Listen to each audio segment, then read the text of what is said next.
ты современный художник, который, значит, хочет делать что-то такое симпатичное, и чтобы оно было, ну, как бы не слишком влипало, скажем, в традицию, потому что ты все-таки как бы представляешь свое поколение, да? Тебе как бы хочется делать, но ты понимаешь, что медиум, так как ты раньше видео занимался, да? Живопись по отношению к медиуму, ну, как бы считается в кавычках, без кавычек, это не важно, ну, немножко таким, как бы, ну, немножко консервативным, скажем так, да? Это спорный тезис, но все-таки он как бы существует, да? Немножко как консервативный медиум. Окей. И вот чтобы тебе, скажем, после того, как ты, значит, прошел какой-то путь новатора, скажем так, да, занимался видео, и потом как бы раз, шаг назад, как бы меня интересует вот такой медиум, как живопись. Это я сейчас просто трактую, как я это вижу, да, со стороны.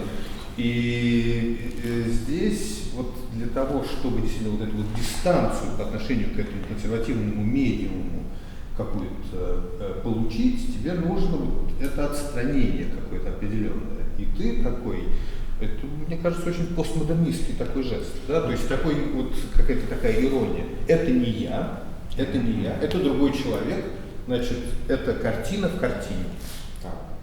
Да? Да. Это твой концептуальный ход. Ты занимаешься концептуальной живописью, ее по-другому как бы не назовешь. Если бы там не было никакого пространства, если бы там не было зрителей, ну, это была бы картина. Вот, тебе нужно как бы вот это вот поле действия, ты его, собственно, как художник сам как бы создаешь, вот такой концептуальный ход. Да, и там ты можешь делать все, что угодно. Я думаю, что каждому художнику. И это как раз таки позволяет делать там все, что угодно. И вот этот вариант составления пар, то есть есть одна единица, есть вторая, когда я добавляю одну единицу, это один из вариантов создания этой дистанции. Дистанция. Да, за счет пар.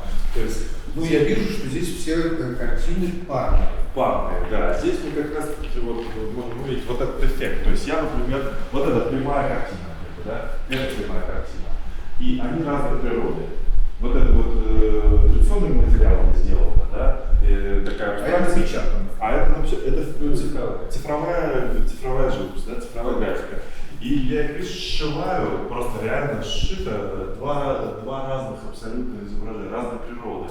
И натянуты в одно тело произведения. Метод пришел из того, что я делал книжку, конечно, в последнее время, как ты знаешь, и я вот привык к этому, знаешь, развороту, типа право-лево, то есть это две страницы, книжка визуальная, соответственно, мы видим две страницы, собственно, да? Ну, как книжка, мне это, честно говоря, ближе. Ты назвал просто слово произнес книжка, и я уже по-другому совершенно на это смотрю. И увидел этот разворот, да? Я увидел этот разворот. Мне, честно говоря, сразу как-то полегчало. Потому что если о книжке здесь вообще как бы речь не вести, то это просто довольно такие странные сопоставления. Я не говорю, что они не легитимны, они абсолютно легитимны. Мне, в принципе, все это нравится. Как бы выставка в Павлове. Классно. Ну, как бы, вот, знаешь, в Москве увидеть современную классную живопись, мне, как бы, очень приятно. Но при этом, мне кажется, что ты вот каких-то концептуальных барьеров себе наставил, потому что здесь нужно начинать просто с этого, как бы, вот книжка и как Богу, как бы, сразу все встает на место.